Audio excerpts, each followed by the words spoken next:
HQ presents Blackwood Women by Michael Stewart. Read by Leisha Sweeney. England, 1649. 1649 was a pivotal year in English and Irish history. On January 4th, King Charles I was charged with high treason for pursuing his personal interests rather than the good of England. He was found guilty on the 27th and beheaded outside the banqueting house in the Palace of Whitehall 3 days later. A Republican government was formed. In March, the House of Lords was abolished, and in May, an act declaring England to be a Commonwealth was passed by the Rump Parliament. With a renewed sense of power, Oliver Cromwell invaded Ireland in August, and his conquest began.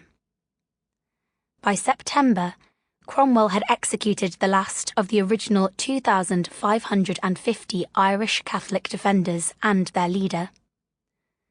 The year ended with Cromwell returning from Ireland, having slain 50,000 innocent men, women, and children, and deported many more, who were sent as slaves to the West Indies.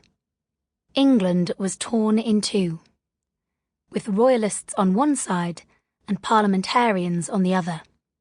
This division formed the core of our identity.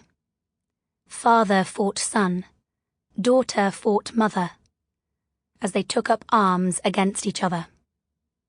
Amidst this turmoil and calamity, radical groups and dissent fermented.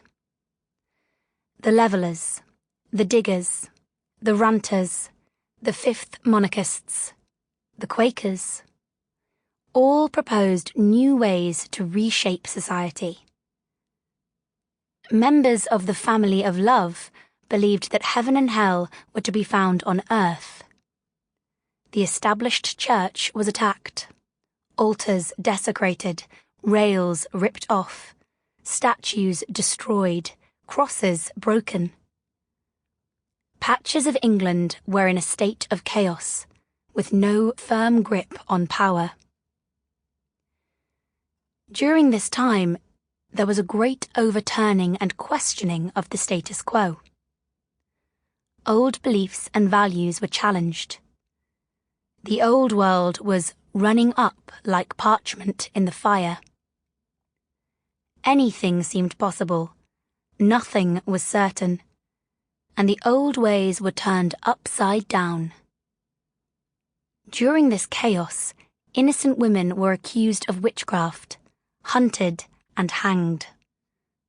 Most lawless of all was the North Country, the darkest corner of the land, where thousands of outlaws lurked, people who were servants to no one.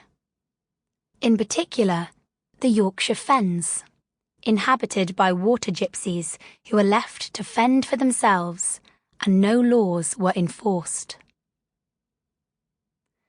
1649 was also a year of disastrous harvests.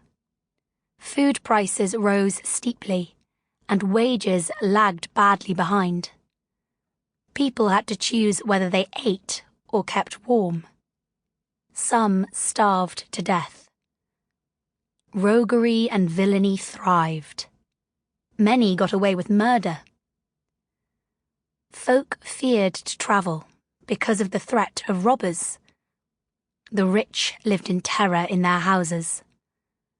Servant rose against his master, the tenant against his landlord, and the buyer against the seller. But this book is not that story. This book is about the last wolf in England, of the men who put a price on its head, and the women who tried to save it. Part 1. Blood Wolf Moon. Yorkshire, England, 1649.